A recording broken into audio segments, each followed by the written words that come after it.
E kaunti ma Kisumu en ni johala e dhowath Madunga e kaunti ma Kisumu yuago onge mar arita makare ahinya ne ohala magitimo kono. Maendi biro bang' rawera moro mawuoyi monjo kendo wang'o duka mar ja ohala Carolina Adhiambo mabendo uso e dhowath konoero.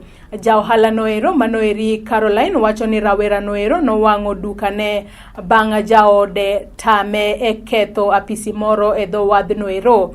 Obila no mako rawera noero ka ja ohala no makono bende koro seyo deko mane jo neg mach odeko godo akapoko chopo kanyo mondo migi sim mach makamano agino mokelo lala mathoth mag mwandu mabende ne nitiere e duka noero. Yae, ema kose kwere temo wuok no biro to duka pod ne wan.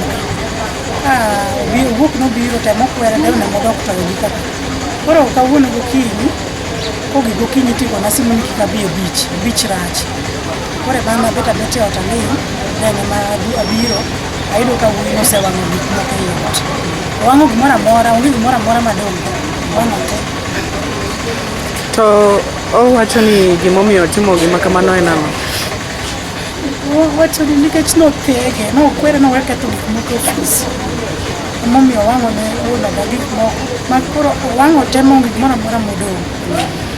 Oya nono, ichako from zero. To bose kaune chik osemake? Awinjo ga ni make ga to duogo, imake ga to duogo.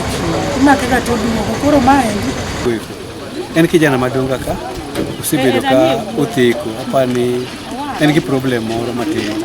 Usebedo kuteko ketho gik moko ochako ketho office cha mar BMU office. Koro ka wuon ka odhi kwere ema koro mako go lweny. Bwana madhi kwere en bwana mancho noidwa ajali matiende notur. En ng'ama ok en stable maber. Koro nyo gore kode.